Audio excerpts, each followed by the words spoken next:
What's up, everybody? Hello, this is Nick Reamer, aka Steep. Yo. How we doing? Dude, I'm doing really good. Like I was saying, we got a lot of pollen going on in the springtime. My nasal cavity doesn't like it, so I'm feeling a little bit juiced up in here. How are you doing? I don't want this podcast to feel like we're forcing anything down. I want it to be natural. We're just talking. We're just having a good time. Let's do it. By the way, Nick, this is the very first episode of the Get Sendy podcast. And I would love to have you on for more. I think as a regular thing, talking to other people, mainly because you have the brain of a crazy athlete and know all these spins and tricks and all these words that I'm not very good at. So I can shoot off numbers and things like scream and semen grabs, but that's the extent of what I know. What did I call it at the Nines dinner? I don't know. Maybe you swapped the semen. I think I said a hectic. A hectic. I can get behind that as well. That sounds good. Coming in double 12, hectic. Sick. We'll make a new trick. It's fine. No, it's an honor to be on here, man. I'm excited. I'm excited for what you're doing. This is something that I think has been missed in the industry. It's kind of hard to put on a full-on production here. We got Drew, the producer, in the background making all this happen. Bang. But we also got Parker with the vision. So I'm excited. What's up? Well, speaking of vision, let's talk about you. How did you, you're a YouTuber, you ski at these massive events with the biggest jumps with the best athletes in the world, but you also play video games and you stream. What? Where do you get off, man? Yeah, it's crazy. It's it's the long road. It's wild. A lot of people will come on on the journey at different parts, so they might not totally understand the history of where somebody comes from. A lot of people, think it's the overnight success. It's like you woke up one day and you just started skiing at the Nines and going to X Games and all these things. But it was a long journey. A lot of you guys might already know, but I had a really bad injury. I came from a skiing background, and that kind of put me on bed rest for a long time. I fractured my L5 vertebrae twice, and it got to the point where I could only stand up for about a minute before my legs would go numb. So I did a lot of sitting at my desk. And whilst I was at my desk one day, my mother, God bless her soul, came into my room, was like, I found you a way to ski virtually. It's called Steep. It's a video game. So I started playing Steep, started posting videos about it online. This is all because of your mom. Everything, is because of that woman. And also my dad, he's a good guy as well. He's good on the barbecue, makes a good steak.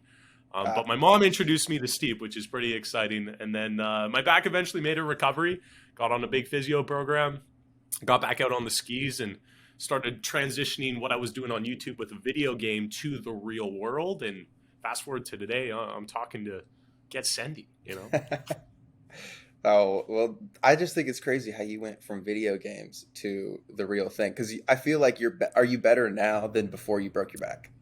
Yeah, it's hard to say. In terms of trick bag, about the same. I still haven't landed the double backflip. That was my peak top trick that I landed once, was a dub back. But my go-to big air comp trick was a cork sev tail. I did cork sev octo once, but I can do all those tricks again, just not the double backflip. But in terms of scale, I think I would say I'm better now. I think I have progressed because this year I did a cork 7 on the Nines booter, which was about 90 odd feet. And I never thought in a million years that straight arrow jump, first of all, that big, and then second of all, toss a cork 7 on it. And again, let's put it into context. People are doing triples. We have Andrew Rigetti doing triple backflip to late 180s on that jump. So it's not crazy, wild. but to me, it just blew my mind, So maybe a little bit better. Can we watch Steep's 7? Dude, I'm actually looking for the double backflip first, but I will find the Steep 7, I promise. Is that on your page too? The land of the double backflip is nowhere in existence in film. As far as you know, I could just be making that up. Yeah, I don't know, man. I don't know if you actually landed it. That wasn't filmed. That happened out at Lake Louise when I was 17. It was just a backcountry day. Tossed a double backflip on this little windlip roller. And then eventually I tried to replicate it one year, didn't land it, tried the next year, and then broke my collarbone. We can look up that one if you want. It's called Broke My Collarbone. Oh, that's one I will look up. Absolutely. It's a really nice impact. Oh, man. It's this windlet, just almost straight flat landing. Should we put it on Jerry Slams? Not a bad. I think it's already on there, to tell you the truth. I probably posted it. Yeah. I got one. Oh, speaking of, by the way, congrats on 200K on YouTube, bro. I was watching when you hit it, Yeah. whenever you were hitting it live, so that's awesome. Thank you, man. Big congrats. It's not 860 like the Get Sendy page, but we're getting there. Yeah, but that's I feel like YouTube 200 is more valuable than Instagram a mil. Oh, so I'm gonna be blushing all stream if you keep complimenting me like this. Don't worry, we will. Okay, I'm about to share my screen here. Hopefully, I closed all of the inappropriate things. Can we pause really quick and talk about YouTube music? Yeah. How do people use actual music in their YouTube videos without getting copyrighted? First of all, you could do the humane thing and like pay out the 50 G's it would take for a proper feature from a proper artist. Yeah, I'm not interested in that. I don't have 50 grand for like a 30-second snippet. So you can get away with like 6 seconds, if it's like a fully copyrighted thing, like you can plug in like 6 seconds. So how I would always start like my ski vlogs, I've kind of divvied away from that, but I would always take like, dude, there's so many heaters out there, like Purple Rain by Prince. Come on, that's the first dance type of song at a wedding. Throw that in at the beginning, just 6 second snippet. You're set. I'll just do that at the beginning of the podcast. Yeah, absolutely. But there's also a lot of like non-copyrighted stuff that you can throw in there. Okay, I'm trying one more time. There we go.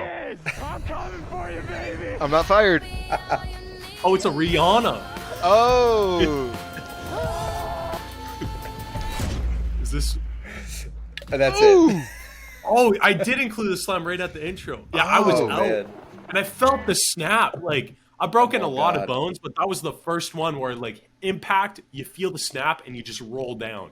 You're conscious when you're rolling down, and it's kind of like, whoa. Does it burn right when it snaps? Honestly, it didn't really. Collarbone break, if you're looking for a bone to break, go for that one. If it feels like you stub your toe, like it really wasn't that bad, and it was a proper really? break, like clean cut. If you go closer to the shoulder, I think it's more painful. But like breaking my thumb, like a thumb is way worse than a collarbone. Really? Go for the collarbone if you can. Oh, that's good to know. What have you broke? What's your resume? I've broken my neck, my back, my wrist, and Oh. Where did the back and neck come from? honestly, I would rather break a bone than deal with like discs and herniations or ruptures. Like it's trash. That's like if I ski too much, like especially in powder, and I'm like leaned over a little bit, like if I'm just really steep and I'm going downhill, I can feel my back heavily. I don't know if we already talked about this, but are you planning on getting that fused? Yeah, Is that something that was talked yeah. about? I've gone to physical therapy for like almost 6 months now, Yeah.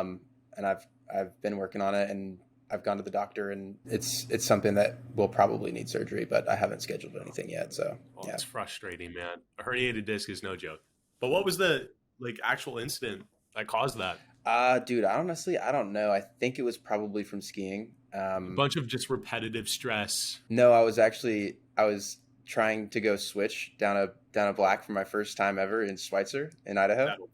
That'll do it. And it was kind of icy on the top layer, but there was like nice snow underneath, and I was going switch, and I hadn't really gotten the flow of like turning when I'm switch yet, but I was looking back, and I'm like, okay, I can't really turn very well, so I go to turn out of this, and I couldn't turn out, and I literally just slammed right into a tree. Like sack it with your back, like full Like, on like straddle behind you. Not even like clip it, just like Oh. full stop tree.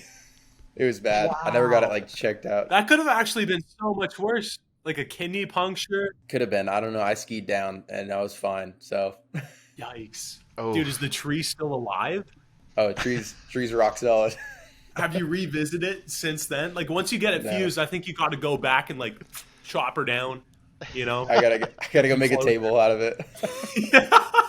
And that could be your surgery table. Imagine having surgery, getting your disc fused on the tree God. that led your disc to be herniated. I like you were more worried about the tree than his back. It could not be the tree. I used to like squat a lot with like heavy weights, and I might have done some ego lifting in the past, and that could have been it too. That's a huge. Isn't that like a really common thing in the powerlifting world? Like Yeah, I think deadlifters. so. But I didn't go like crazy heavy. I think like the heaviest I ever went was like 390 something or 405 or something. So, just quick flex. Yeah, just 390, 400. I think I can lift the bar on a good day. Like, good job. That's where I'm at too. Honestly though, I wish I didn't do powerlifting ever, because like I gained a lot of weight, like muscle obviously, but Yeah. it was a lot harder to ski when you gain like a bunch of muscle. Like you It's can't. funny. Like it's a completely different body that's built. Like I Yeah, used to be a climbing instructor like for 4 or 5 years, and you would have so many people that would come in first time ever on a wall, and it'd be like big, buff, like properly ripped dudes come in, and obviously with a proper ego because they're strong guys. But immediately as they get on the wall, man, it's just a completely different kind of strength. It's really interesting how the body can be built, so yeah. differently for so many different sports. No, it really is, and like I don't know what it is about skiing, but if you guys, whoever's listening, if you guys want to be a professional skier or be really good at skiing, don't couple it with powerlifting ever. Well done. Are you gonna have a master class? Yeah, the Get Sendy masterclass. No, you don't want to ski masterclass with me. You got a new pair of twigs recently, yeah? Did you end up purchasing those lines No, I or didn't get them. Everything closed here. I mean, Mammoth is still open, but it's yeah, melting fast. So I don't know. I'll just get some next season. It's yeah. fine. Well, then you'll be Yeah, ready to blast. What's yeah. going I'm on? gonna need to. I'm gonna need to throw a cork. I need a cork 7 on my resume, Yeah, or just a cork 3. yeah. Any cork really. Well, I think you can start maybe with the basics. Maybe go for a 180 and then a 3. I can 180. Yeah, off of what? Yeah. Off I, of if what? I 180'd in front of you off a hip. Oh, that's right. You did. Yeah, you did. That's right. Now we go for the threes. Once you have that I can balance, 3. I can 3. Okay, you're ready. I'm sorry, I you're can. ready. I can 270 off a rail. I can 3. I can backflip, and that's it. Do you got cork sevs on tramp? No, I should do Okay. that. I'm gonna bring over a trampoline later to Arizona. I got double backs on a tramp. Nuts. I don't. I think I've done one on tramp. I'd rather do it on skis. It's scary. So other than your back, what other injuries have you had? Collarbone, both thumbs, left wrist, like the scaphoid or whatever. Did you get surgery for all these or no? No, none of them needed surgery, which was super super great. Damn. I have an ultrasound at the end of the month. Are you pregnant? Yeah, I wish. Like Congrats, man. that would be a decent thing to undergo. I think. You can eat whatever you want without anybody judging you. Mm-hmm. But the whole like birthing process kind of turns me off. But I have an ultrasound at the end of the month for my shoulder because it keeps popping out. So I think the shoulder is going to be the first time I ever need surgery. Like hopefully not, but I don't know. Your rotator cuff or whatever the ligament that is there Yeah. that keeps that shoulder popped in does not heal unless it's just reattached. But for the most part, Yeah. I've never needed surgery, which is really nice. The whole wisdom teeth situation required some digging, but that's about it. Yeah, I got mine out too. Yeah. Me too. Oh, look at us, Look at us. man. We got nice mouths. Look at our teeth. Ooh, thank you. What about you? Surgery? No surgery. I had like a heart ablation, some sort of like What is that? extra node. And what is that? They Yeah. They didn't even cut my chest open. They cut my leg open and like stuffed wires up there, and then like took a laser and like shot something in my heart and cut out. I don't know. What Damn. it was. I was young. I was in 9th grade. They gave me an ablation for supraventricular tachycardia. Apparently, it's like extremely Oh common. yeah, So, I know that one. I know that yeah. Yeah, same. one. Wow. Actually, it was crazy. My heart rate would go to like, I think it was like 190 or something Could like you that. feel it? Over 60. Yeah, oh yeah. Just- Like I'm like Wow. I thought it was just like overexerting myself, but then it would happen when I was just like watching TV, and so then I went to the doctor and like, yeah, you basically just need this heart procedure. So I did it, and it was pretty chill. But yeah, that was like the only surgery I had. Your collarbone needed surgery though, right? No, that was clean cut. Thankfully, the recovery what? time is just like cut down. Yeah, super quick. Which is if it's like a clean You break. snapped your collarbone and then it just fused back together itself. Yeah, like unless it's like underneath the other bone or like properly shattered, for the most part, they don't have to go in there, which is really the body is a cool thing, man. Body is pretty cool. Drew, you been cut open? Dude, no. Well, yes, I had an ingrown toenail once. You had surgery on an ingrown. It must have been pretty gnarly. Dude, it was bad. It was like, I mean, I ain't Ah. trying to get disgusting or anything, but yeah, stuff was coming out of it. It was not good. Properly like pussed up. Like I Yeah, know what oh, I've it was- been there. Jesus. Dude, it looked like another toe was growing out of my toenail. It was insane. Yeah. But I pulled a prank on the doctor and like showed him my other foot that was like okay, and he was like, "Wow, this looks way better than last time." I was like, that's because this is the one." He was not a big fan of it, but I was like, "I'm just gonna pull a prank on the doctor." Dude, I don't know if I can show how much I can show, but you can't really see. But I got a bump right here. You can't really yeah. see it. I'll take a proper pic and post it. But I am a dirty snowboarder, so I decided to show off in front of my friends once on a really I mean the box was like 10 feet wide. It was really easy to slide on. It was very flat. Yeah. This shows you how good I am. And there was no wax. It was the brand new, or it was like the first day that we were riding, and there were girls around, and of course you got to show out, even if you're not any good like me. So I went on the rail and I just landed on I think I was on my toes, and I just hit my toe edge and fell forward, put my hands forward, which is what you're supposed to do, right? Yeah. And then I snapped like 3 of my whatever ligaments in my shoulder. Did you have to get those reattached? No, they just said, no, you're good. And I didn't have insurance, so they weren't going to operate on me or anything anyway. How is it now? Does it pop out at all? I'm weaker than before, but that's because I just don't go to the gym. But like, Just because you're missing a labrum. yeah, I don't know what this is, but it's the bone thing. Yeah, it happened like 10 years ago, and Wow. I mean, I was in pain for like 3 weeks. I was in a sling and everything, but it wasn't anything cool like a double cork trip 40 or whatever you guys are talking about. You got to keep in mind, like, I feel like 50% of the population don't even know how to put on a pair of snowboard boots or ski boots, let alone do the pizza french fry for skiing, let alone enter the terrain park, let alone hit a box. Yeah, what's up? Well, I think you're good. to flex a little bit, I taught snowboarding for like 2 seasons in Winter Park Sick, yeah. in Colorado. Yeah, but dude, not anywhere close to like I would just straight air a jump, and the whole time I'd be like, ah! And I'd land, I'd be like, what's up, y'all? That was cool. I was not screaming up there, if that's what you're wondering. There's some people that like they'll a couple people I met this year. They have this I don't know. You call it maybe just a bad habit. They close their eyes completely when they hit a jump or a feature. And for them, that just makes a little bit more sense. I feel like it can work out on something that's maybe like... Wait, people close their eyes? Yeah, just fully shut down. It's like whatever, the sympathetic and the parasympathetic nervous system. One of those, just the fear of flight. What is it? Fear of Fight or flight? Fight or flight. That one. Hey, It's just fight or flight, but I'm going to fight or flight with my eyes closed, and they land it. It's that. I don't know, some people. So maybe the screaming is like a similar thing for you. Yeah, maybe. That should be like more points if you can land a trick with your eyes closed. Yeah. No, yeah. I feel like Crazy. you brushed over your transition from like playing video games to today. Yeah. I feel like you're like, yeah, we were just playing video games on Steep and then yada, yada, yada. And now we're here today.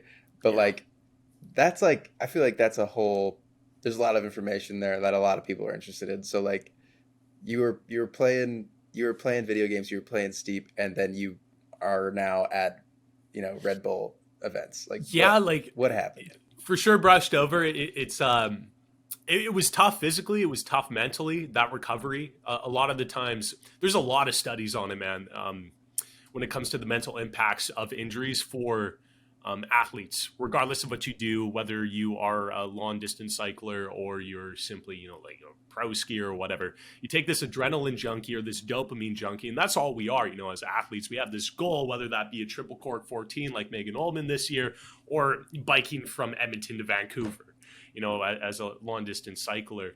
And when you get this blockade, this barrier just posted up in front of you that disables you from getting that dopamine, from reaching that goal, your mind just goes crazy. You're forced to sit in a bed, and it drains you, man. And you look for a lot of other things to kind of give you that rush, that dopamine rush. So it was really important for me to find somebody that gave me a goal to work towards. The first sports doctor that I went to, and it's kind of like a common theme in the channel that I talk about, the first sports doctor I went to after the second back break said I was never going to be able to ski again or do any extreme sport again, that I should be thankful that I can still walk. I remember seeing that. Which is great. Absolutely. You should be thankful that you can walk. But imagine telling a 17-year-old kid whose body is still relatively young, a healthy young kid, that his body right now is incapable of healing itself. And it wasn't a big shatter fracture like Candide when he cased his jump.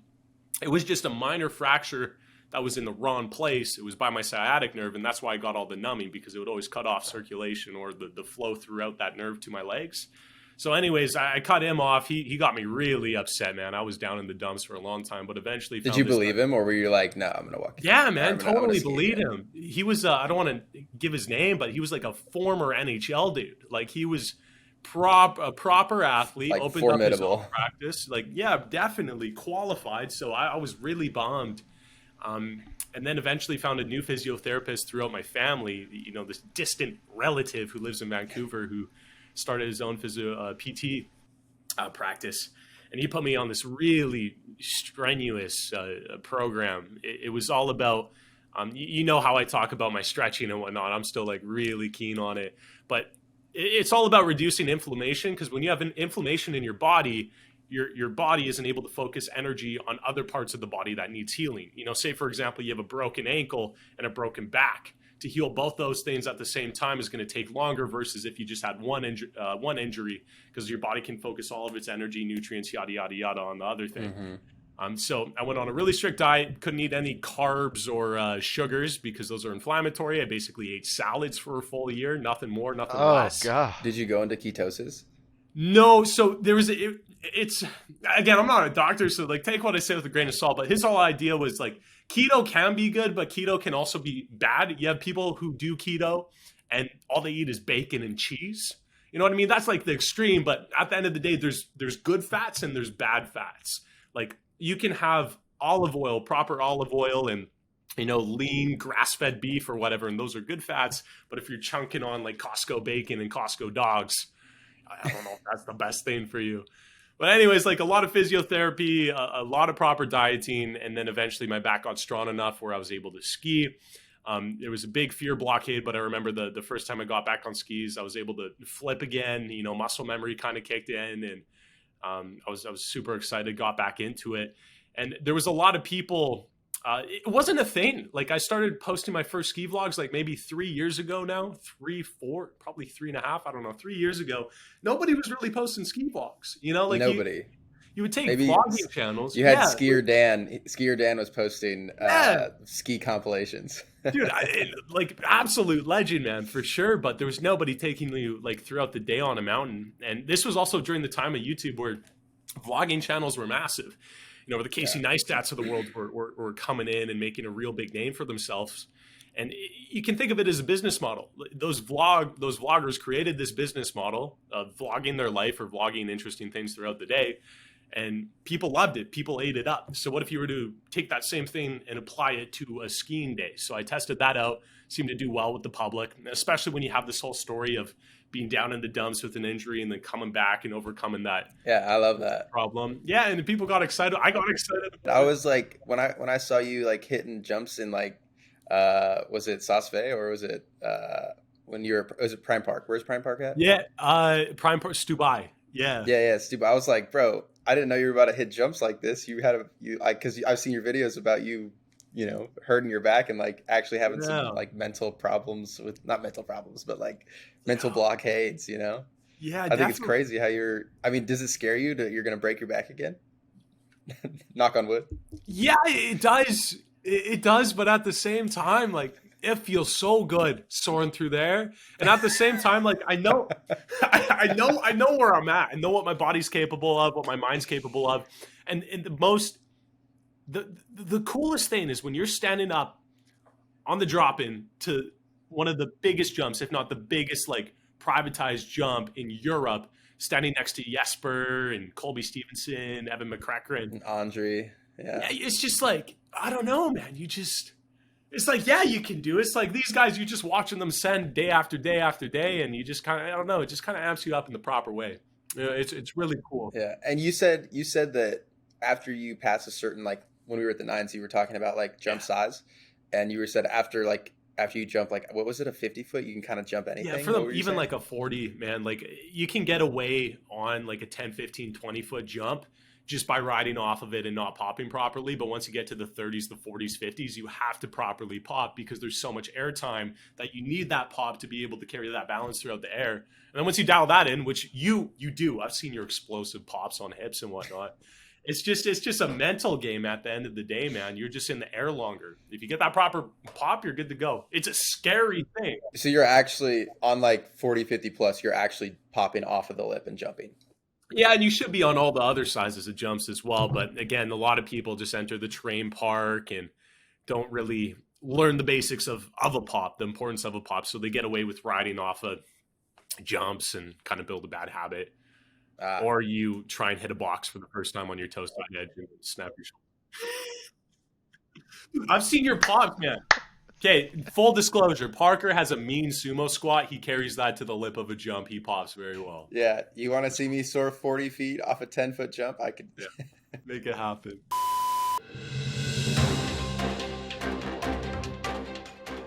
The mediocre but beloved Get Sendy podcast was abruptly canceled because of a leaked video clip just 1 week before the release date.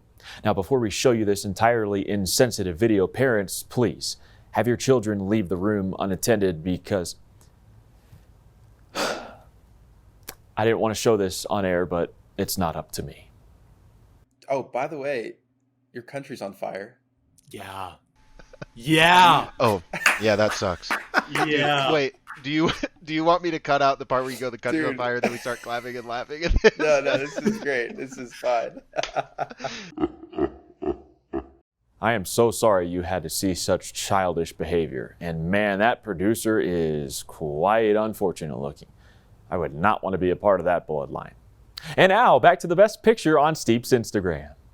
In the rear end there, in the caboose area of my body, you can see there's a little fold in the jacket, you know, where Yeah. it meets my That gluteus you mean your maximus. That is not edited, man. That is full skiing condition juice right there. I swear. that's rubber ducky in there. Genuine. That's rubber ducky juice. Yes. Sir. Are you also sponsored by Full Tilt, or do you just like Full Tilt? No, I'm not. I don't have a boot sponsor. Believe it or not. I guess Well. I don't know. Just send the word out. Yeah, it's like plug me off. I guess I rep Nordicas, man. Big fan of them. The frustrating thing with Yeah. boots is like you can't have just any boot sponsor. Your feet are so unique that some boots Yeah. just don't fit your feet. You know what? What do Yeah. you ride again? Or Oh wait, no. actually, are you able to pull up Drew? Maybe Steve can help you get there. But his followers actually went crazy with that picture. Like, there's one of him riding a fish. Oh man. Oh, yeah, wait. it's on my Discord Type server. I don't- just type in Steve Oh. Steve riding fish. You'll probably find it. We had they created a bunch of emojis. It was Here, so funny, dude. Oh, that's great. I'll send it in the chat. Here's the invite link. Nick's got like an absolute cult audience. Like, they're insane. I love it. Dude, it's wild, man. Like, obviously, every creator gets their hate and their toxicity with amongst their community, but when it comes to skiing, for the most part, people are pretty nice. Yeah. But there's a lot of people that just like hate on people, regardless of like the whole dope and Montec debate. Oh, There's just yeah. so many people. You post your clip and people just roast on it. That's the same way in any industry for the most part. But when it comes to skiing, I think overall people are just happy. You know, That's what Jerry Slams was built on, was people just roasting other people. And like, there's a fine line between just like people being mean and people like having fun. And a lot of the times it's crossed, Yeah. especially in the comment section on that page. But I don't know. There's like, it can get to a point where it's unhealthy growth. I think we found a nice little medium there with healthy growth. But no, it's fun. It's fun to throw shade around a little bit for sure. But there's some people that are so passionate about like, was that a Switch Rodeo 5? No, that was a Switch Cork 5. That was a Cork Axis. And then you'll have this like New Schoolers thread that goes on for like no, 30 pages. Obviously, that's an exaggeration, but you know what I mean. People just No, it's true. People want to be right. I was talking to Steve about if I should start a Get Sendy account on New Schoolers, and I thought it was a great idea. And Steve was like, "Yeah, you shouldn't do that. You're gonna get You can get in there, absolutely man. drilled." You can get in there. I could have, but yeah, I don't know. I think it's a bad play. I think you're right. There's no such thing as bad publicity. Yeah, I think there's a lot to the core scene, but honestly, like I feel like there's also like people that are so focused on like what the core scene is and like who's in it and who's not, and like this whole like let's take like a company like Level 1 for example, or like just like the underground ski scene in Denver in general, kind of like New Schoolers, but like I feel like they're very uninclusive, so it almost gives a bad vibe to a lot of the industry, just like how that culture is, but that's kind of what makes it what it is and makes it a little more elitist on the ski side of things. So I don't know. It is what it is. It's funny. It's not inclusive, but once you get in there, you solidify yourself a proper reputation, you know, which is for sure really interesting. But the things that are hardest to get into, those are usually the things that give you some extent of status. Look at Harvard Law. That's really hard to get into, but boom. You're right. All right. I stand corrected. I'm comparing the coursing and skiing to Harvard Law. Like that's what it's like. Same thing. Same thing. No, it's interesting. I think there's I think there's a lot of good things that the core does, and I think there's just stuff that's unnecessary. Like even like Andrew Brigetley, for example, like top dog. Like you can compare him to the Nigel Houston almost of competitive skiing. He wins all the contests, but does he have style? Dude, Nigel, go look at his most recent Nike SB shoots. Like, yeah, dude, he has style. Same with Andrew. He can have style if he wants to, but for the most part, he's just focused on winning. That's his goal. He rather throw like switched up Misty 12, switched up Misty 16. That looks a little bit wonky to get the points versus throwing out something steezed out like a dub backflip late one. Sure, he doesn't have the inherent like sauce as a Harlow or Phil Casabon, but dude, it just blows my mind when people hate on somebody like Andrew who's tossing triples for breakfast. Yeah. Do you think that these competitions should be like judged on how many spins these guys do or how many like corks they do in a trick versus style, or the other way around? Yeah, like that's a heated debate. Like there's so many sides to it. The problem, first of all, the problem with spin to win is it's a money game at that point. For you to learn just like what seems, it's crazy that like a triple 14, a triple cork 1440, 3 flips, 4 full spins, when you break it down that way, it sounds nuts. But a triple 14 is super basic for the most part now. You're having people like Walker Shreds tossing his first triple 14 at 12 years old, right? Nuts. And to learn that trick now, the only way you're going to be able to do it is if you can fly out to one of the 4 or 5 progression bags on the planet. You go to Australia, you go to Austria. A lot of these people are from the States. That's not cheap. You don't have sponsors right then and then if you're learning that trick right away. So for the spin to win game, it's who has the biggest checkbook. I swear to God, man, you might have somebody down in the slums in Brazil, in Rio de Janeiro, that could be the best skier on the planet if they were given the checkbook to learn those tricks. But if you go the other way and you go style deserving the points, yeah, dub 7s are scary. It's a hard trick, but a lot of people can learn a dub 7 off of, like a backcountry booter and learn how to sauce it out a little bit. That's what's cool about Jib League. Jib League, it's more so about style. Jib League was sick. And you have the skiers. The skiers themselves are the judges. There's no panel of the judges there. It's the community gets to pick who wins in that community event. Do you think that takes away a little bit of competition, or no? Do you think the competition's still there? Yeah. I think so. But at the end of the day, does skiing have to be about competition? Back in the day, the most amount of sponsor dollars flew or went to the athletes who were winning all the X Games titles. T. Hall way back in the day signed massive contracts because he was the only one on the podium. And it was because the people on the podium were now the only people getting publicity. Now you can post a TikTok of you skiing with a dog, and that will get more views than Tanner Hall has received in his entire career.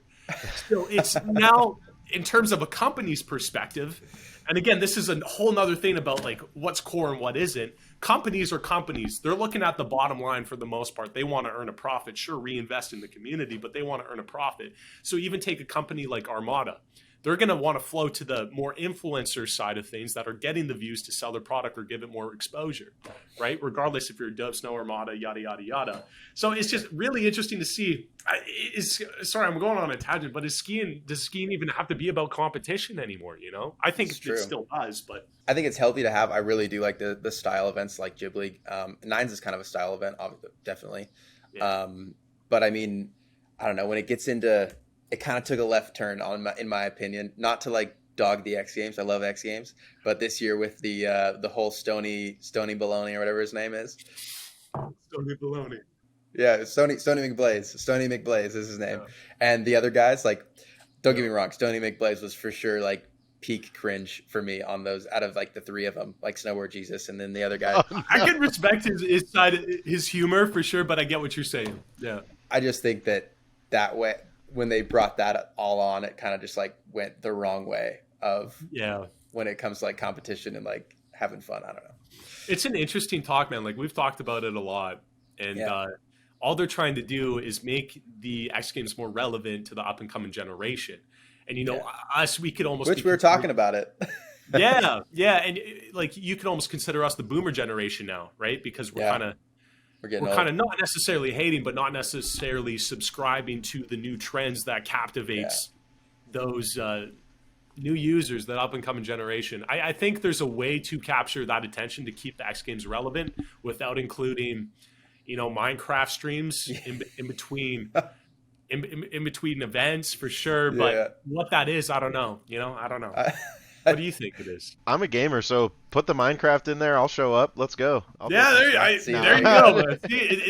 It's hard. Like, humans are different, man. Like, I love salsa on pizza once in a while. Some of you guys might think that's rancid. It's a little odd. I think I've done that a few times. Wait, salsa? Wait, why? Where? For what type of pizza? Where? Why? Dude, imagine. So you can kind of break down like a cheese pepperoni pizza into a quesadilla. Quesadilla. Do you put salsa on your quesadilla? I think you do. So you see what I'm getting at? Yeah, you see I do. What I'm getting at? Have you had taco pizza? Oh, yeah. Yeah. So good. Or hamburger pizza. I would put salsa on either of those. Delicious. Okay, I take back what I said. Wait, okay, so Nick, you're kind of a mountain guy, right? I like the big chunks of mountain. Yeah, I like rocks. Drew, pull up the video of, just look up Twitter in like the Google search bar, Twitter fires Quebec started all at once. Have you seen this? No. Okay, No, so Quebec's on fire, right? Yeah, very much so. Okay, very much so. Okay, you have to see the video. I want to see what you think about it, because I don't know much about, I mean, I know like forest fires, but I know they don't start like this. And I don't know if this is a normal thing, but you got to see this. Did it fully just like ignite in one go, like the whole forest? There was, I don't know how many exactly it was, don't quote me on this, but there was like 12 or 15 fires or something like that, all started at the exact same time, and they have satellite footage like of it. And it's your country, so you should be concerned. Daddy Trudeau's going to look after us. Trudeau. Tell you that. Wow. Dude, all at the same time. Now, I know there's backburns, I get that, but there's not a fire to backburn against, so like that doesn't make sense. Yeah. You know what a backburn is? Like when there's a fire already burning and they like light one, downwind or upwind or whatever to like meet it. Yeah, so it doesn't burn everything else. That's called a backburn? Yeah, it's like a backburn. But like okay. all of these started at the exact same time. Yeah, it's like... And this could be fake. This could be a fake video, but I don't think it is. Yeah, that's a little nerve-wracking. It's weird, right? I'm not trying to fearmonger here or nothing, but this is weird. Do you have like forestry friends at all? Yeah, I got a bunch. Yeah, like I don't know what it's like down in the US, but I have quite a few buddies from uni that went the forestry route. Yeah. It's really depressing talking with them, because for the longest time, for years upon years, we've been throwing a wrench in the natural cycle of nature, which is forests need to burn down. They need to regrow. Like that's the whole cycle of a forest. I don't know all the proper terms. It's out of my realm, but we've been preventing all of these natural forest fires for so long that eventually it's just getting to the point where there's pine beetle, there's super, super dry conditions that everything is just ready to burn. It's just, it's fuel on the ground, and like, it's just ready to burn anyway. I thought that was really interesting. Plant some trees. Yeah. I get excited though. I go on TikTok and I see all these tree planter vloggers. They're just like, I made $600 today planting 3,342 trees. Wait, what? What? Yeah, dude. So tree planting is like a huge, I don't know if I can call it a profession, but like a really good popular summer job out in Canada. Who is paying these guys to plant trees? Great question. I don't know where the funds come from, but they get paid per tree. It's got to be government subsidies. Oh, 100%. Is that the right word? Is that the right financial word? Well, if you subsidize means the government gives a portion of the overall funnel of money. So a portion is subsidized. So like they'll give you some cash, but not the entire bill. So private industry is going to have to come in and pay up the rest. But yes, I like that word. It's a good word. But they get paid per tree, like 15 cents or something, like 50 cents a tree. It depends on like where they're planting. If it's really rough terrain, they're going to get paid more. If it's infested with cougars, rest assured I get a 7% premium on every tree I'm planting. I sure hope to God I am. But yeah, they're just like planting trees and making money. Hard work, really hard. How do they prove that they planted the tree? They film it? The vlog, right? Yeah, I feel like you could. I'm just trying to figure out how to game the system. Yeah. Is there tree planting fraud? Dude, I bet you go to your local like regional prison. Somebody's in there for that, easily. Dude, what do you do in time for? Yeah, I faked the amount of trees that I planted. I said I planted 4 million, but I only planted 10,000. I included an extra three zeros on my tree planter sheet. I owe the government 6 mil. People probably fake it a little bit. A couple extra trees here and there. For those of you that don't know, Nick is an actual financial expert. More or less. What do you have? What certification is it that you I'm a have? CIM, a chartered investment manager. And what exactly does a chartered investment manager do? So it's like finance. There's so many. It's a broad term. There's so many different industries. Investment banking. You can go institutional route with mutual fund management, pension fund management, yada yada yada. What my designation gives me the ability to do is manage money for small business owners, the retail investor, your mom and pop shop, yada yada yada. So basically, create a portfolio of mostly stocks and bonds to make sure you can meet your retirement goals, your financial goals, whether that's buying a new car, putting a down payment on a house. That's me. That's what I'm there That's for. so. I love that, to be honest, because I did not see when I first met you. I did not see that coming. That you did all that. Money's cool, man. It is cool. I mean, I like money, but I did like you're an adrenaline junkie. Yeah, but that's why money's exciting. But at the same time, if you learn how to channel that risk, man. So if I gave you $10,000, I toss it. We've had this conversation. I toss it into the S&P 500, the top 500 companies in the United States. Yeah. Picture that in a basket, and you invest in that basket. $10,000. You're 20 years old. You want to retire when you're 60. How much do you think that 10K will be turned into by the time you're about 60? Let's go 40 years on that. I don't know. You tell me. So on average, the S&P has generated an average annual return about 10 to 12%. If you take like around 11%, I think it is, that 10K turns into 1.2 mil. Ooh. And the thing is, everybody's like, okay, I'm retiring now with $1.2 million. No, you're not. You have a base of $1.2 million that can continue to earn that 10 to 12%. So if I ask you right now, 10% on 1.2 mil, that's 120 grand. Can you live on 120 grand a year? Yes. Yeah, but obviously you have to adjust for inflation in the future. That's not your real return. 1.2 mil is probably worth 40 years down the road is probably worth I don't know, maybe $600,000, but still 60 grand a year is not bad. Anyways, yes, it's very. He corks and he'll do your taxes. Just toss it. Just toss it in. Taxes are whole Parker. Don't even get me started on taxes, dude. Like if you go out and buy a freaking Ferrari, since we're talking business, write it off. Don't do that. That's actually fraud, but still, you know what I mean? If it's a coffee, you can write it off, not a Ferrari. I can write an RV off as a work vehicle. Yes, you can. Did you? Wait, really? Did you write that RV off? I didn't write it off. I should. You can. You could. I portion. I just bought it. What's your guilty pleasure? My guilty pleasure? Is it finance as well? Oh, it's definitely not finance. It's options trading. Yikes. Good luck. Thanks. Good luck. The amount of times I get people who come up to me, I used to tell them I was in finance or whatever because that was the thing I was doing. They're like, "Oh, so what are you trading right now?" Oh, I'm sorry, I'm in finance. I'm not a gambler. It's like trading. Yeah, like Pokemon cards and stuff, right? Yeah, you're trading? Yu-Gi-Oh. Yeah, dude. Yeah. I'm a financial expert. I just shorted Bud Light, so it's fine.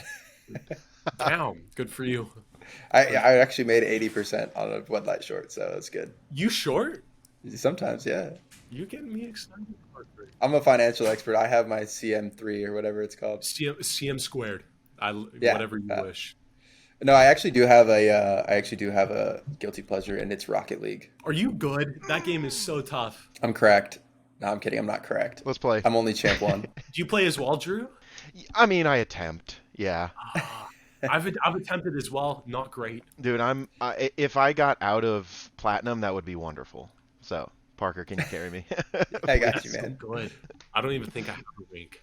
Now, your audience is a lot of younger people, right? Yeah, it's hard to say because YouTube gives you the demographic standings, but nobody tells the true age. But I think the bulk is for sure younger, easily. Yeah, when I was a kid and I made a Google or YouTube account, I told them I was 60. Oh, absolutely, yeah. I got facial hair on my back, my face, my nose, everywhere. Where else? Oh, dude, I could go on. Body it's a vast world around that body. That's on Patreon. That part where he'll show everything on Patreon. So. Yeah, just throw in the media bits for sure. Do you think your audience is a bunch of younger people because you started streaming video games? Yeah, like, I think so because like the gaming demographic of YouTube is definitely younger, I would say. There's definitely some older people that still into it. But for the most part, man, like I think my audience is maybe not so much now, but definitely when I started because I portrayed a really high energetic person and it wasn't fake. Like the things I get excited about, I'd be genuinely excited about. Now I still have that same level of excitement, but I've gotten a little bit more used to seeing like triples in the flesh now. Like, dude, when I'd see something like crazy on X Games Real Ski or something, I'd lose my man. I'd lose my mind. I'd go Yeah. crazy. But now, like I've seen some of that stuff in the flesh, and I've been around it for so long that I'm able to channel it. Plus, as you get a little bit older, you want to become more professional, especially in the route that I'm trying to go, like actually becoming a hoster or a broadcaster. Being able to tame it X down a Games. little bit. X Games. Being able to tame it down a little bit so you can actually like portray what is going on. But yeah, I think so. I think that's more or less why it was a younger audience. I think you would be the perfect X Games host. Just saying. And I think a lot of people would agree with me. If you guys agree, comment to hire Steve for X Games. It would be very, very cool. But We'll email. Who's it? Brian Kerr? Is he the director? I think it's Brian Kerr. Call his office like a congressman. yeah, maybe lobby the X Games. Can you imagine if that's how it worked? He got voted in as a broadcaster. We can make it happen. We get enough people. Let's campaign. Let's do it. Let's do it. This is what action sports campaigning looks like. When are we going to see the first Get Sendy YouTube video? There's 3 edited now. I'm waiting for some drone footage. I'm for the Red Bull one in Mammoth, and the Nines vlog should be done at the end of the week. So very soon. Yeah. I've been drowning in content, man. I've been just editing and drowning in footage. Do you enjoy the editing process? Sometimes I do. It's like really funny to like, especially like watching videos of you. I get a little excited and heartfelt and kind of, But no, majority of the time it's a lot of scrubbing content that just doesn't work. And then so I'd say it's a love-hate relationship. I'm fairly good at editing, but it's just a long process. I'm sure you know. Yeah, well, especially with what you do, I've seen you walk around the field, man, and you're recording So everything, much. which is you good. have to. And you should because you can miss the moment. But you were right when you were like, you can have too much. Yeah. Yeah, it's a lot. But at the end of the day, like my forte is not editing. I do it on the side because I have to. But it's crazy to see how good some people are behind the old computer. People really know how to use these machines. Like, good for them. It's crazy. Dude, sickos. Like, I watched their Mammoth vlog and I was like, wow.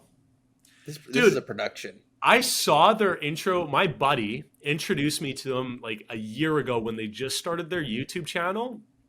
And they had this really nicely done introduction about who they are and what they're doing. And over the span of a year, they've blown up to be like literally the FaZe Clan of extreme sports. Like, that's where they're going. They're like, I don't want to call it a hype house because they have that has kind of a stigma associated with it. But that kind of business model of having all these different personalities on one channel doing one thing, which in this case, they're characters on the vlog, like, and they are brilliant, man. It is, and it's so cool what they do because they have like their YouTube episode, but then they also have like a full 30-minute behind the scenes like TV production on the side that you can pay for.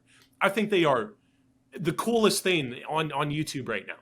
I think what they're doing is sick, and they're going to be at $1 million in no time. Oh yeah, they're going there, and like they're just so talented too for them to be able to do all that stuff. I'm like, who are you guys? What the heck?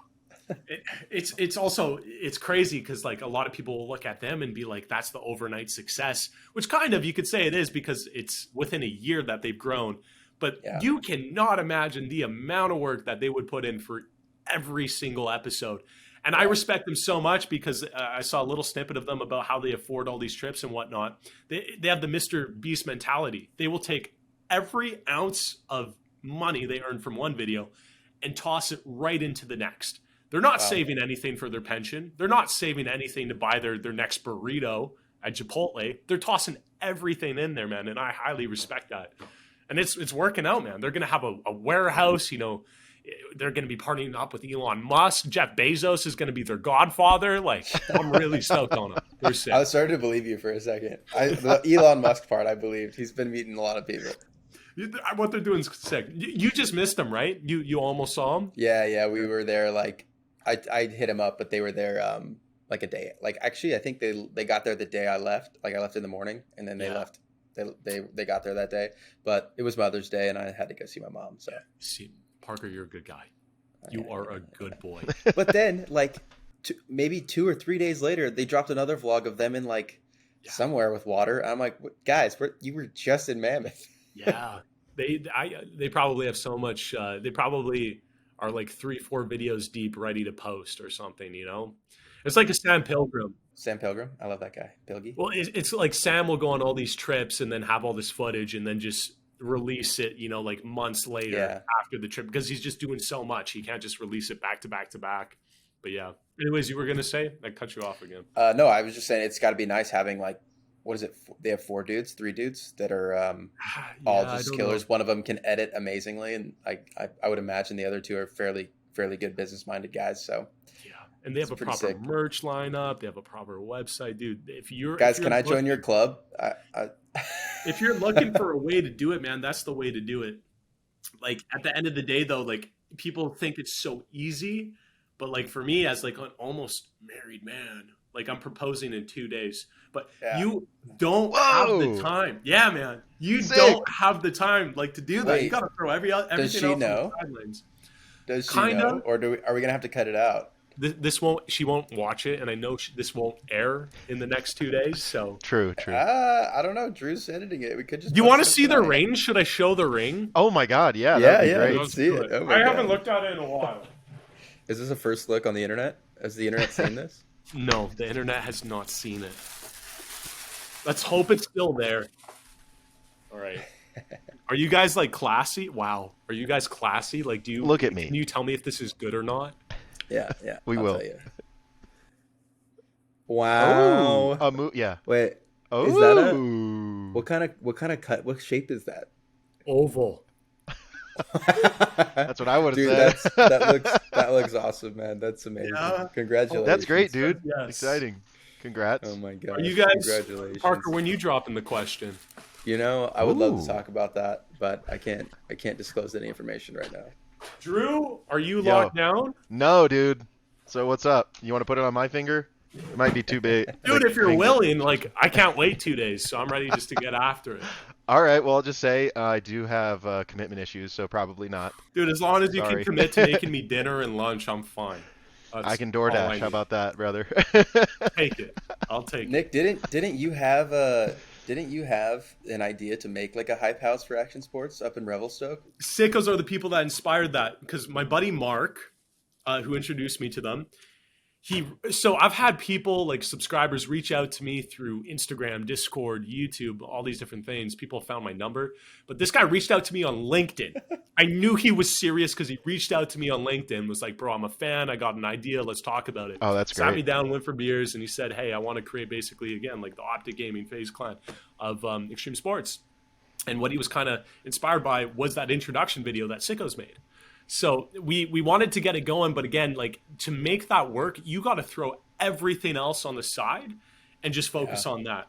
We wanted to, but the fact is we didn't have people who could fully commit to it. Me, I was so busy with what I was doing with Steve, I could integrate it. But at the same time, the 2 other people that we had lined up, they have full-time jobs, you know, and they weren't really necessarily able to leave everything on the side and just focus on this. So it didn't pan out.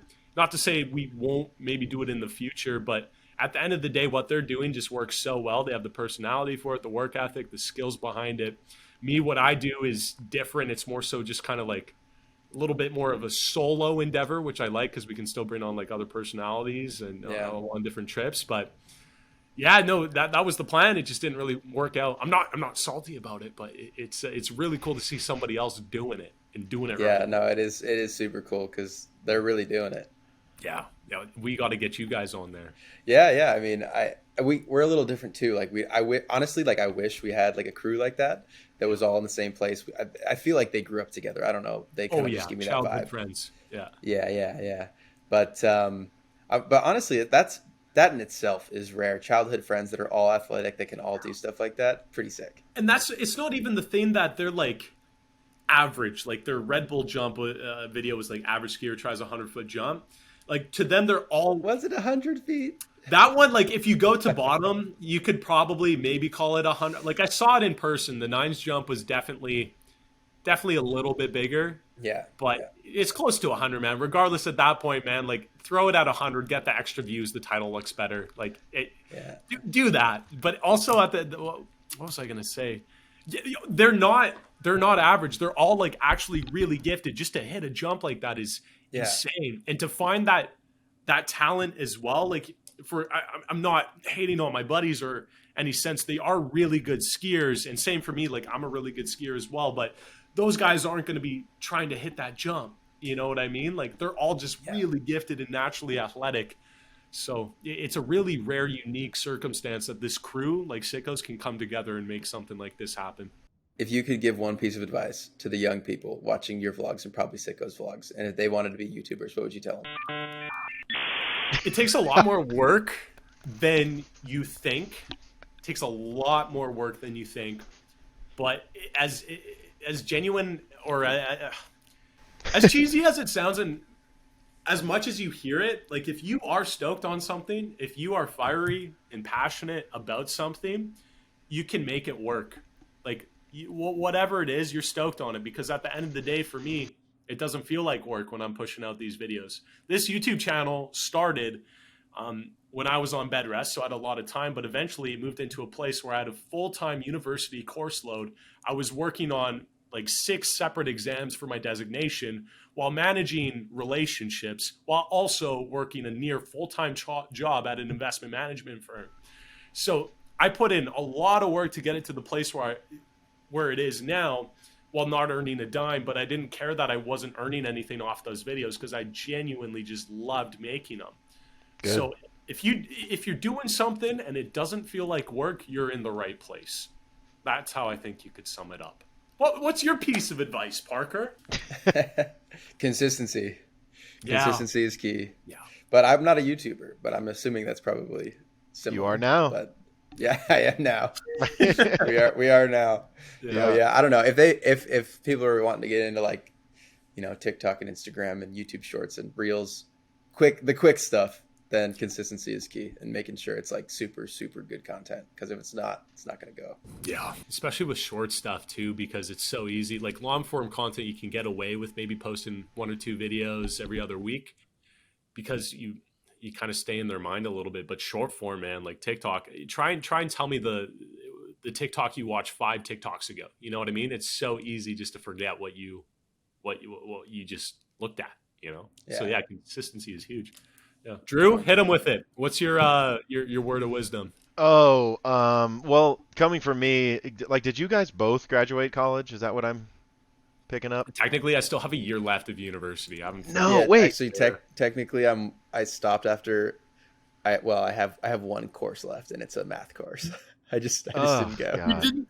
Okay, a year, maybe 1 course though. Parker. Yeah, that's dumb. And I can take it online. I just haven't done it yet. Oh. Yeah. Well, if you have all the time in the world, man, it'll always be. I kind of paused once Get Sendy and kind of marketing agencies took off. So does this feel like work to you? No. Yeah, exactly. You're in the right spot. Don't do the math course. Yeah, exactly. Yeah, you're fine. Now I was gonna say, Nick, how old are you? 24. Oh, see, I'm ancient to you, dude. I'm 31. I'll be 32 this year. Congratulations. And dude, thank you. It's a big moment in my life. No, I dropped out like, Well, you did as well. What? You dropped out. Yeah, I did. Gang. Let's go, guys. Bunch of dropouts. Everybody watching, drop out. Yeah. Just go after your dreams. Don't get a degree. Take that tuition fund your parents gave you and run to the hills. Exactly. No, I mean, like honestly, like you said, Nick, like just do something that you're passionate about. And if you are doing school or work or whatever, do it on the side, but make sure it's a priority, because if you don't, no one else is going to do it for you. Like if you're sitting in your room right now going, man, I'm funny, I'm creative, I'm tall, I'm jacked. These are all the thoughts I have. Then I need to start videos. I'm like 5'11" on a good day. My hair makes me like 6'2". Anyway, but like, dude, just do it. Go after it. Keep posting videos, post content, post good content. Sweet. I mean, I don't know anything about posting good content, but I try my best. Your humility's unmatched. You know that? It's incredible. Dude, I'll take it. We can take notes. Dude, Drew's a machine with jokes. I know. So I want to jump in so many times, but I don't want Parker to be like, okay, you're never recording an episode with me. Bro, I told you to jump in. I know, but it's I'm just the producer. That could work. Producer? Come on now. Producer. Yeah, I like that. I act like I didn't come up with that a week ago and just wanted to say it. No, Drew, I think you bring valuable insights to the podcast. Just don't say anything. Oh, thank you. You should tell my parents that. They would love to hear that. Well, you didn't graduate college, so you know they're not proud of you. Yeah. Dude, don't talk to my dad about that. He'll get pissed. Okay, so I was super fortunate. My dad, not that this is about me. I know everyone's tuning in for me. But yeah, my dad was like, he put away for my college, yada yada. Then when college came up, I was like, yeah, I don't think I'm gonna do that. I think that's sorry, Dad. You can have all the money back. But I think anyway, this isn't about me. Sorry, Dad. I love you. So he got the funds back, yeah. Yeah, I and hope. He still has his boy. Like money, got his son, boy. come together. That's the definition of joy. I think he's okay. I think we'll have him on the podcast next, and we can talk about it. Get Father Bouldin on here. Producer and producer. Yeah. No, my dad. I've got an older brother, and he graduated. So he's got one that graduated. He's got one good one that he's got me. I'm with you in the same boat. My valedictorian level was my brother, man. He is doing the full 9 to 5 buying house, having children. So yeah, you need one of those. Yeah, dude, not me. Well, we're not having children because we can't get women to talk to us, but we're working on it. Yeah, same. We'll get you there. Oh yeah, Mr. We'll I pulled a ring out and I'm engaged in 2 days. Dude, that's just a ploy. That's fake. I just show that to everybody to try and get some credibility. Hey, Drew, we'll put you on our TikTok. Get Sendy's TikTok is 85% female viewers, so we'll get you there. Oh, is it? Weirdly enough, yeah, it is. I showered today, so you can tell them that. We had a video go 4 mil. One of the Andre quad front flip with Fabian Bosch and Lucas Mueller or whatever his name. Oh, I know it. Yes. Or sorry, I think double front, but quad 4 guys. Yeah, it was all chicks. Was he a handsome fella? Andrew's actually. There's 4 of them, but yeah, all of them are good looking guys. Oh, yeah. And I fit right in. Lucas has got a nice face for sure. No, but I do have one more question for Nick. Yeah. Where did Rubber Ducky come from? Oh, I wanted to know that too. Yeah, everybody, dude, it's such a sad story. I have so many rubber ducks around me everywhere in forms of rugs, in forms of signs, neon signs, in forms of bathtub rubber ducks. Because I say rubber ducky, and literally, man, there's a thing about me when it comes to commentating and whatnot. I don't know if anybody can agree to this. When you say something and it's just really satisfying. You take a word like couch. Dude, nasty. Couch, it doesn't roll off the tongue nice. But say it with couch. Me. Rubber ducky. Really go low on the rubber ducky. You know what I mean? And that's just that hits. I said it one time in a video and I was like, whoa, I'm gonna keep that going. That was nice. That's it? That's it. Yeah. Rubber ducky. Rubber ducky, baby. Dude, print it. Yeah, That's dude. it. There's actually stuff I want to do with it. There is stuff I want to do with it. I think it has some potential. So we'll see. It's patented too, so I'll sue you for copyright. So, perfect. Suck on that. We didn't say ducky. We said rubber sucky. That's what we said. That's us. Yeah. Pay me 5 cents. You know what I mean? Give me a nickel. Whatever you do, just don't use "just send it" as a patent or a trademark. You'll get sued. Yeah, crazy. That story's nuts. Wait, what? I don't know about that. What happened again there? It's Get Sendy, but we also trademarked "just send it," and on the last day that was available for somebody to come and contest "just send it" as our trademark, Nike came in and was like, "We own that. You can't have that." And we're like, no, it's "just send it," not "just do it." And their lawyers were basically like, "We own everything between just and it." That's such a flex though to say Nike's lawyers were in your DMs. Oh yeah, literally, you could just be like, "Just sit it." Just that doesn't make sense, but they own everything. That's my day. Yeah. Well, this has been a great podcast, guys. Thanks for coming on, Nick. This was awesome. I love talking to you. I love hearing your voice. Is there a specific, because I know we're going to have Nick on as a regular talking head and a podcaster with us. Nick, is there anybody that you really want to talk with? Other than us? Drew, I like this Drew guy. Dude, anybody. Honestly, anybody. I hate to be that broad, but everybody's got a righteous story to tell, man. So I'm interested to hear it all. Yeah, sick. And how often do you want to come on? Do you want to be on every episode? Do you want to just come on some of them? Or do you want to just pitch it to you and say yes or no? For the down season, man, I'm not super busy. So yeah, throw me an invite whenever it's happening, and I'll definitely make some time for it. All right, sick. No, thank you for having me, man. It's an honor to be on here. You guys need to appreciate what Parker and Drew have accomplished. You know, it's not easy growing an Instagram channel or an Instagram platform to near a mil. You know, it takes a lot of work, a lot of consistent work, and he does a lot of things inside, man. Well, we're over a mil with both the pages now. Yeah, which is crazy, man. Nice. That's not a small number. Yeah. So props to you, buddy. You're an inspiration.